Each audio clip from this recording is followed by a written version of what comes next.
Student, how are you? Welcome to SST की पाठशाला।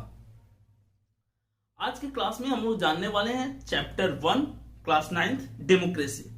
New book के अकॉर्डिंग ये चैप्टर 2 है, व्हाई डेमोक्रेसी, क्यों जरूरत होती है डेमोक्रेसी की, डेमोक्रेसी है क्या, एक कैसे बेटर है डिफरेंट एडमिनिस्ट्रेटिव सिस्टम से, तो उसके बारे में हम लोग कंपेयर करेंगे। कुछ इसके पॉजिटिव फीचर्स के बारे में जानेंगे जो इसको सबसे बेहतरीन बनाता है। कुछ कंट्री का भी एग्जांपल लेंगे कि कौन सी कंट्री है वहां पे डेमोक्रेटिक रूल है तो कौन से बेनिफिट है वहां के सिटीजन को। तो चलिए स्टार्ट करते हैं इस चैप्टर को। देखिए, डेमोक्रेसी का मतलब क्या होता है? डेमोक्रेसी का मतलब होता है जिसमें पीपल के पास मैक्सिमम पावर हो। अगर डेमोक्रेसी का सबसे अच्छा डिफिनेशन की बात करते हैं तो सबसे अच्छा डिफिनेशन दिए थे अब्राहम लिंकन, जो 16th प्रेसिडेंट थे, कहां के? यूएसए के। इन्होंने डेमोक्रेसी के बारे में बोला था कि democracy is for the people, of the people and bye the people, यानी कि डेमोक्रेसी लोगों का, लोगों के लिए और लोगों के द्वारा शासन है। इसके बाद डेमोक्रेसी के जो और पॉजिटिव फीचर्स होते हैं कि इसमें सिटीजन के पास राइट्स कौन कौन से होते हैं, कैसे रूलर्स को चूज किया जाता है, क्योंकि जो रूलर्स यानी कि रिप्रेजेंटेटिव जिनको हम कहते हैं, चाहे हम एमपी की बात करें सेंट्रल लेवल पे, चाहे हम स्टेट लेवल पे एमएलए की बात करें, या लोकल लेवल पे जो ग्राम पंचायत के मेंबर्स होते हैं, पंचायत समिति के मेंबर होते हैं, या जिला परिषद के मेंबर होते हैं, उनकी बात करें तो इनको चूज किया जाता है एक इलेक्शन वाले प्रोसेस के थ्रू। डेमोक्रेसी के अलावा अगर और एडमिनिस्ट्रेटिव सिस्टम के बारे में कंपेयर करेंगे तो मोनार्की होता है, डिक्टेटरशिप होता है, मिलिट्री फॉर्म ऑफ गवर्नमेंट होता है। मोनार्की का मतलब जहां पे राजा और रानी के पास रूल रहता है, वहां पे इलेक्शन वाली कोई बात ही नहीं होती है, वहां पे सिटीजन के पास कोई राइट नहीं रहता है। एक पॉइंट। अगर हम डिक्टेटरशिप की बात करें, डिक्टेटर मतलब तानाशाह होता है, अनकंट्रोल्ड होते हैं, वो डिस्पोटिज्म को फॉलो करते हैं। डिस्पोटिज्म का मतलब कि जो उनको मन करेगा वो, अनकंट्रोल, निरंकुश होते हैं। तो अगर कोई भी पर्सन निरंकुश है, अनकंट्रोल्ड है, पावर को सेंट्रलाइज करके रखा है, तो उस सेंस में क्या होता है, सिटीजन के पास राइट नहीं रहते, अधिकार नहीं रहते हैं। एक इंपॉर्टेंट टर्म। अब सेकंड पॉइंट क्या है? और मिलिट्री फॉर्म ऑफ गवर्नमेंट की बात करते हैं तो मिलिट्री फॉर्म ऑफ गवर्नमेंट में पावर जो होता है एक पर्टिकुलर पर्सन के पास स्टोर्ड रहता है, जो उसके जनरल होते हैं। जैसे इस चैप्टर में हम लोग जानेंगे कि सत्ता परिवर्तन हो जाता है 1999 में, ठीक है, जहां पे पाकिस्तान के जो प्राइम मिनिस्टर थे उनको हटा करके वहां के जो जनरल थे परवेज मुशर्रफ अपने हाथ में पावर ले लेते हैं। 2002 में वो प्रेसिडेंट बनते हैं, 2007 तक रहते हैं। इसको सत्ता परिवर्तन। और पाकिस्तान के साथ सबसे बड़ा जो प्रॉब्लम है कि पाकिस्तान में कोई भी पीएम अपना 5 ईयर का कार्यकाल पूरा नहीं किया। पाकिस्तान में डेमोक्रेसी है लेकिन ट्रू डेमोक्रेसी नहीं है। क्या आपने सुना है कि इंडिया में कभी प्रेसिडेंट को हटा करके पावर जो है वो आपके जनरल के पास चली जाए? ऐसा नहीं होता है। तो देखिए, डेमोक्रेटिक नेशन और ट्रू डेमोक्रेटिक नेशन, इसमें भी डिफरेंस होता है। वर्ल्ड में डेमोक्रेटिक नेशन बहुत सारे हैं। ट्रू डेमोक्रेटिक नेशन का सबसे बेस्ट एग्जांपल इंडिया, कि सेकुलरिज्म को फॉलो करता है। इसमें 1 पर्सन 1 वोट है, इसमें आप अपने रिप्रेजेंटेटिव को चूज कर सकते हैं। इसमें यूनिवर्सल एडल्ट फ्रेंचाइज वाली फीचर्स है। इसमें लोगों के पास राइट्स है, जुरिडिक्शंस है, जो से हॉरिजॉन्टल पावर शेयरिंग है, जुडिशियरी, एग्जीक्यूटिव और आपकी लेजिस्लेचर, ठीक है। तो जो जिस कंट्री के पास ये सारे फीचर्स रहते हैं उसको हम कहते हैं ट्रू डेमोक्रेटिक नेशन, ठीक है। अब पॉइंट क्या है? वाइड बोला कि वाइड डिफाइंड डेमोक्रेसी। डेमोक्रेसी का मतलब क्या होता है? डेमोक्रेसी मतलब एक सिंपल सा कॉन्सेप्ट है कि इसमें मैक्सिमम पावर किसके पास रहता है? लोगों के पास रहता है, सिटीजन्स के पास रहता है, ठीक है। डेमोक्रेसी मतलब लोकतंत्र, लोगों का ही राज्य होता है। अगर एंशिएंट डेमोक्रेसी की बात करते हैं जिसमें पीपल का पार्टिसिपेशन होता था, तो बिहार में पटना के जस्ट बगल में एक डिस्ट्रिक्ट है वैशाली, तो सबसे पहले ओल्डेस्ट जो डेमोक्रेसी का फॉर्म था गणराज्य, जिसमें नंबर ऑफ रिप्रेजेंटेटिव ज्यादा होते थे, तो यहीं से कॉन्सेप्ट आया था, वैशाली से, ठीक है। अब यहाँ पे डिफिनेशन क्या बोले? Democracy is a form of government. Democracy क्या होता है? गवर्नमेंट का एक ऐसा फॉर्म है जिसमें in which the rulers are elected by the people, जिसमें रूलर्स का मतलब रिप्रेजेंटेटिव। चाहे हम सेंट्रल लेवल में प्राइम मिनिस्टर की बात करें, प्राइम मिनिस्टर भी एक एमपी होते हैं, और एमपी को कौन इलेक्ट करता है? पीपल इलेक्ट करते हैं। डायरेक्ट प्राइम मिनिस्टर को पीपल इलेक्ट नहीं करते हैं, लेकिन जीते हुए एमपी प्राइम मिनिस्टर सिलेक्ट करते हैं। तो एक तरह से हम कह सकते हैं कि अपने रिप्रेजेंटेटिव को कौन चूज करते हैं? सिटीजन चूज करते हैं, ठीक है। अब यहां पे हम अगर बात करते हैं सीएम, चीफ मिनिस्टर की, तो चीफ मिनिस्टर को कौन इलेक्ट करता है? तो एमएलए लोग मिलकर के इलेक्ट करते हैं, चुनते हैं उसमें से। एमएलए को कौन इलेक्ट करता है? तो यूनिवर्सल एडल्ट फ्रेंचाइज जो वोटर्स होते हैं वो इलेक्ट करते हैं। इस तरह से हम क्या कह सकते हैं? हम कह सकते हैं कि जो भी रिप्रेजेंटेटिव होते हैं, चाहे एमएलए हो, चाहे एमपी हो, चाहे सीएम हो, चाहे पीएम हो, इनके इलेक्शंस में इनको चूज करने में सबसे ज्यादा जो इंपॉर्टेंट रोल होता है वो पीपल का होता है। ठीक है। Major decision by elected leaders, देखिए इसमें मेजर डिसीजन कौन लेते हैं? कहीं भी कोई डेवलपमेंट प्रोग्राम में नई चीजों को इंट्रोड्यूस करना है तो इन चीजों में जो डिसीजन लेते हैं वो आपके पीपल लेते हैं। ठीक है। Major decision by elected leaders, जैसे सपोज किसी कंट्री में कोई चेंज करना है, एग्जांपल के लिए आर्टिकल 370 हटाना है, तो ऐसे डिसीजन कौन लेंगे? जो इलेक्ट किए हुए एमपी हैं वही लेंगे।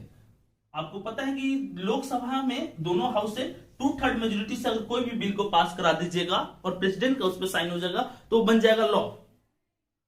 किनसे बिल पास कराना पड़ता है? एमपी से। एमपी होते कौन है? तो लोगों के द्वारा इलेक्ट किए हुए पर्सन होते हैं। ठीक है। In a democracy the final decision making power must rest with those elected by the people. Final decision जो है वो भी, जितने भी डिसीजन है, कोई पॉलिसीज लॉन्च करना है, कहां पे इन्वेस्टमेंट करना है, कौन सा चेंजेस करना है, अमेंडमेंट कैसे करना है, जो पहले से लॉ लाइज कर रहा है उसमें चेंजेस कैसे करना है, अमेंडमेंट कैसे करना है, इसको कौन डिसीजन लेता है? इसको भी पीपल ही लेते हैं। ठीक है। अगर हम एक 1 मार्क क्वेश्चन टारगेट करेंगे कि वर्ल्ड में कितने कंट्री है जो डेमोक्रेटिक नेशन है, तो मोर देन 125 कंट्री है जो एक डेमोक्रेटिक नेशन है। ठीक है।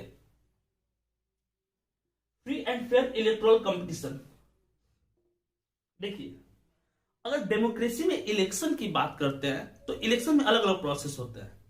कुछ ऐसे कंट्री भी हैं जहां पे सिंगल पार्टी होते हैं, कुछ ऐसे कंट्री हैं जहां पे बाई पार्टी सिस्टम, यानी कि 2 पार्टी लाइज करता है, पूरे कंट्री में बस 2 ही पार्टी, और कुछ ऐसे पार्टी है जहां पे मल्टी पार्टी सिस्टम है, कुछ ऐसे कंट्री है। और 1 पार्टी की बात करते हैं तो China is the best example of 1 party. अगर हम 2 पार्टी सिस्टम की बात करते हैं तो हम इंग्लैंड को ले सकते हैं, हम यूएसए को ले सकते हैं, 2 पार्टी सिस्टम है। और अगर हम मल्टी पार्टी की बात करते हैं, मल्टी पार्टी सिस्टम की, तो मल्टी पार्टी का सबसे बेस्ट एग्जांपल इंडिया है, जहां पे बहुत सारी पॉलिटिकल पार्टी इलेक्शन में पार्टिसिपेट करती है। तो free and fair electoral competition, देखिए फ्री एंड फेयर यानी कि कोई भी अपने पावर को मिसयूज नहीं करे, एक इंपॉर्टेंट टर्म है कि कोई इसमें क्या हो, अपने पावर को मिसयूज नहीं करे, सबको पार्टिसिपेशन का मौका मिले, जो इंडिया का सिटीजन हो, जो जिस पोस्ट के लिए वो पार्टिसिपेट कर रहा है उसके लिए एलिजिबल हो। जैसे एमपी बनना चाह रहे 25 ईयर से ज्यादा हो, या और भी जो डिफरेंट फीचर्स हैं वो उसके सपोर्ट में वो चीज अवेलेबल हो उसके लिए। इसके अलावा अगर हम बात करते हैं, ठीक है, नेशनल पीपल्स कांग्रेस, अब यहां देखिए नेशनल पीपल कांग्रेस क्या है? नेशनल पीपल कांग्रेस जो है ये आपकी पार्लियामेंट का नाम है। ठीक है। नेशनल पीपल कांग्रेस जो है पार्लियामेंट ऑफ चाइना, चाइना के पार्लियामेंट को नेशनल पीपल कांग्रेस कहते हैं। ठीक है। और इसमें कितने मेंबर होते हैं? नेशनल पीपल कांग्रेस में नियर अबाउट 3000 मेंबर होते हैं। ठीक है। National people Congress name of parliament, किसका पार्लियामेंट का नेम है? चाइना का पार्लियामेंट का नेम है। और इसमें रिप्रेजेंटेटिव कितने होते हैं? 3000 रिप्रेजेंटेटिव होते हैं। ठीक है।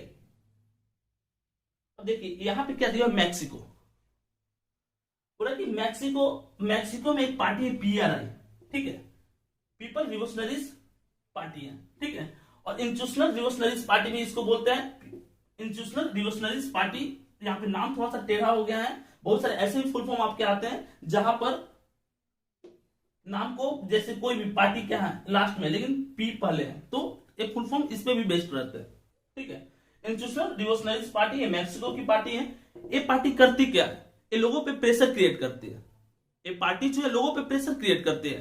प्रेशर क्या रहता है कि आप हम ही को इलेक्ट कीजिए। जो भी इसके गवर्नमेंट एम्प्लॉय होते हैं एक तरह से एक क्या करते हैं, प्रेशर बनाते हैं कि आप हम ही को इलेक्ट कीजिए, दूसरी पार्टी को प्रेफर नहीं कीजिए। तो क्या एक प्रेशर जो है वो free and fair electoral competition provide करता है? पॉसिबल ही नहीं प्रोवाइड करता। एक ट्रू डेमोक्रेटिक नेशन में क्या होना चाहिए? Free and fair electoral competition होनी चाहिए। ठीक है। अगर हम नेक्स्ट पॉइंट की बात करते हैं, 1 पर्सन 1 वोट 1 वैल्यू।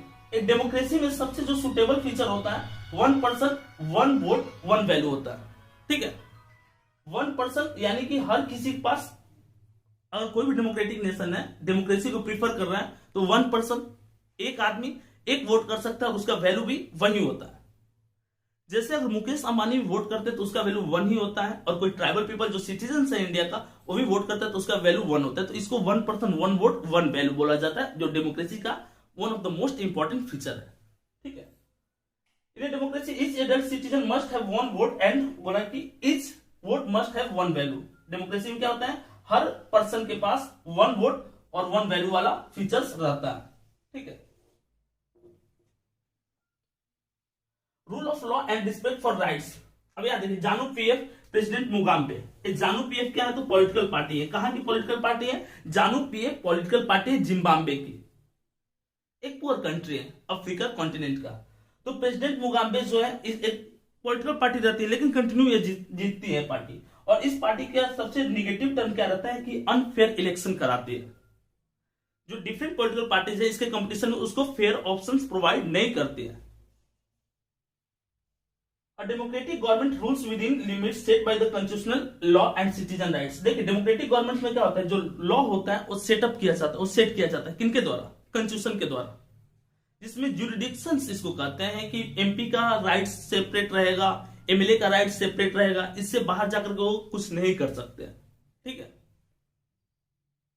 ज्यूरिडिक्शंस इसको कहा जाता है जिसमें लिमिट, हर किसी का कार्य करने का एक लिमिट होता है। This choice and opportunity is available to all the people. और इसमें सबसे बड़ा और सबसे इंपॉर्टेंट टर्म होता है कि इसमें लोगों के पास अपॉर्चुनिटीज रहता है, लोगों के पास चॉइस रहता है अपने रिप्रेजेंटेटिव को चूज करने का। इस तरह से हम लोग का ये जो पार्ट 1 है डेमोक्रेसी, वाइट डेमोक्रेसी, एक पॉइंट आपका कवर होता है। इस चैप्टर को हम लोग 2 पार्ट में कवर करेंगे। एक पार्ट आपका कवर हुआ, इससे रिलेटेड जो भी आपको डाउट रहेगा तो आप कमेंट करके पूछ सकते हैं।